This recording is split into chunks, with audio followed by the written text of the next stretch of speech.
नमस्कार दोस्तों। और आज पश्चिम बंगाल की बात करने वाले हैं क्योंकि यहाँ पर लगातार कई तरह की चर्चाओं के बीच में और चुनाव नतीजों के बाद में अब बीजेपी की सरकार बन चुकी है, लेकिन जो मुख्यमंत्री बने शुभेंदु अधिकारी, उनके पीए की उनकी शपथ से पहले गोली मारकर हत्या करने के मामले को लेकर के एक बड़ा खुलासा हुआ है। उसी अपडेट पर हम बात करेंगे। मैं हूं आपके साथ हेमंत कुमार। तो सबसे बड़ी बात यह है कि जो शुभेंदु अधिकारी है, उनके पीए की हत्या को लेकर के पूरे पश्चिम बंगाल के अंदर सनसनी फैली हुई है। हर कोई एक ही सवाल कर रहा है और वो सवाल ये कि आखिर बंगाल की कानून व्यवस्था कैसे सुधरेगी। लेकिन इन सब के बीच में हम आपको ये बताने जा रहे हैं कि जो पश्चिम बंगाल में शुभेंदु अधिकारी के पीए चंद्रनाथ रथ की हत्या हुई, इस पूरे मामले को लेकर के एक बड़ा खुलासा हुआ है, बड़ा दावा किया गया। और वो दावा यह है कि शुरुआती जांच में इस बात को लेकर के संकेत मिले हैं कि बाकायदा ये हत्या की साजिश जो है वो एक सुपारी किलर के जरिए रची गई थी। पुलिस को ये शक है कि इसमें प्रोफेशनल शूटर्स का इस्तेमाल किया गया। अब आप सोच के देखिए कि शुभेंदु अधिकारी के ये जो पीए हैं चंद्रनाथ रथ, कितने सपने संजोए होंगे कि जब बीजेपी की सरकार आएगी तो वे कई और काम कर पाएंगे, वे सुकून से रह पाएंगे। और कितनी मेहनत उन्होंने शुभेंदु अधिकारी के साथ साथ की होगी, नई सरकार के सपने देखे होंगे, लेकिन वो सपने उनकी आंखों के सामने पूरे होते होते उन्होंने दम तोड़ दिया। तो ये कितनी बड़ी बात थी कि आखिरकार किस तरीके से उनकी हत्या की गई। और इस वारदात में बंगाल का जो चुनावी सिस्टम है और उसके अंदर जिस तरीके से लगातार साल दर साल हिंसा की बातें सामने आ रही थी, उन पर मोहर लगा दी। उसमें एक डर फिर से बंगाल में लौट आया कि अभी सब कुछ सामान्य नहीं है। तो शुभेंदु अधिकारी के सामने सबसे बड़ी चुनौती जो है मुख्यमंत्री बनने के बाद में इसी बात को लेकर के है कि पश्चिम बंगाल की कानून व्यवस्था को ठीक कैसे किया जाए। लेकिन कई लोग कह रहे हैं कि आखिरकार कैसे ठीक होगी जब ये जो तमाम तरह की चीज़ें बंगाल में हुई और इतने सालों से जो आपराधिक प्रवृत्ति के लोग जमे हुए हैं, डटे हुए हैं, वो हर दल में हैं। उनको इस तरीके से उनको साफ करना कोई छोटी बात नहीं है। तो एक बड़ी चुनौती शुभेंदु अधिकारी के सामने है।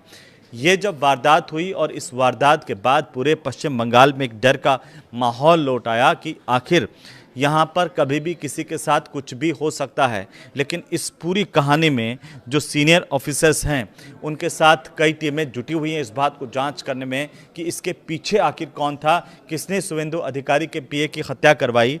3 संदिग्ध जो है पुलिस के हत्या चढ़े हैं और इन तीनों संदिग्धों को शिकंजे में लेकर के पुलिस ने इस पूरे मामले को लेकर पूछताछ शुरू की है।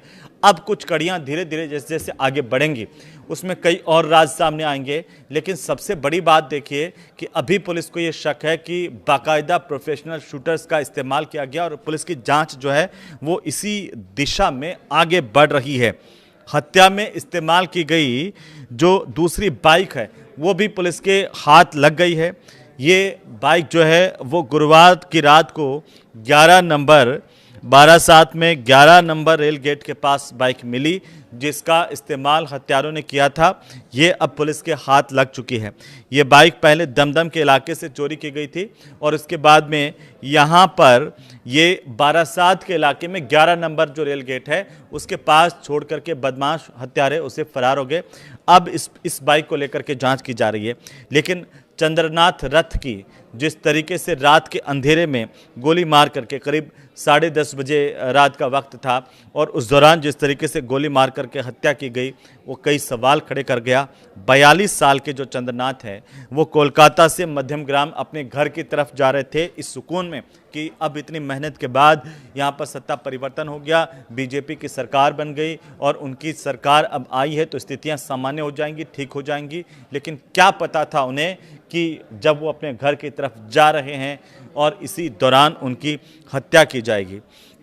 लेकिन 13 साल का अगर शुभेंदु अधिकारी का पिछला रिकॉर्ड हम देखें तो अपने 3 करीबियों को खो चुके हैं, जिसमें उनका पीए भी शामिल है। 2013 के अंदर जब वो तृणमूल में थे तब उनके निजी सहायक प्रदीप झा की भी हत्या हुई थी।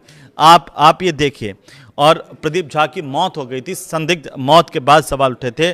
जांचकर्ताओं ने हालांकि बाद में जो जांच हुई उसमें इस मौत को सामान्य मौत माना था। लेकिन ये पहली दफ़ा नहीं है जब शुभेंदु अधिकारी के पीए की जान गई हो। तो अब जांच में क्या कुछ आया ये दिगर बात है, अलग बात है। और उस जांच में हालांकि सामान्य ही बताया था जांचकर्ताओं ने।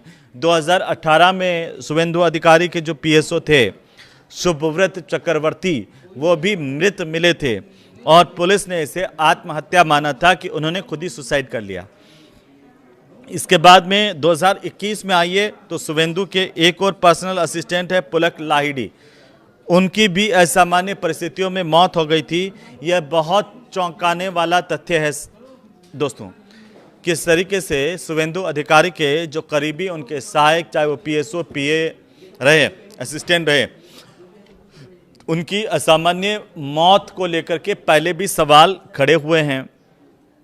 अगर अब तक की चंद्रनाथ रथ की हत्याकांड के मामले में देखें तो जिस तरीके से अब जांच आगे बढ़ रही है उसमें उम्मीद की जाए कि जल्द ही जो हत्यारे बेनकाब होंगे और पूरे प्रदेश के सामने आएंगे। लोगों को भी पता चलेगा कि आखिरकार इस तरह के जो लोग हैं वो बख्शे नहीं जाएं। तो ये सरकार के एक्शन पर निर्भर करता है, तय करता है, और जांच एजेंसियां कब तक अपनी जांच को पूरी करती हैं। लेकिन जैसे जैसे अपडेट इस पूरे मामले को लेकर के आएंगी हम आपको देंगे। लेकिन फिलहाल जो सबसे बड़ी बात वो यह है कि अब तक की जाँच में ये सामने आया है कि बाकायदा सुपारी जो किलर हैं उनको हायर किया गया था, प्रोफेशनल शूटर्स का इस्तेमाल किया गया था और उनके ज़रिए शुभेंदु अधिकारी के पीए की हत्या की गई। नमस्कार।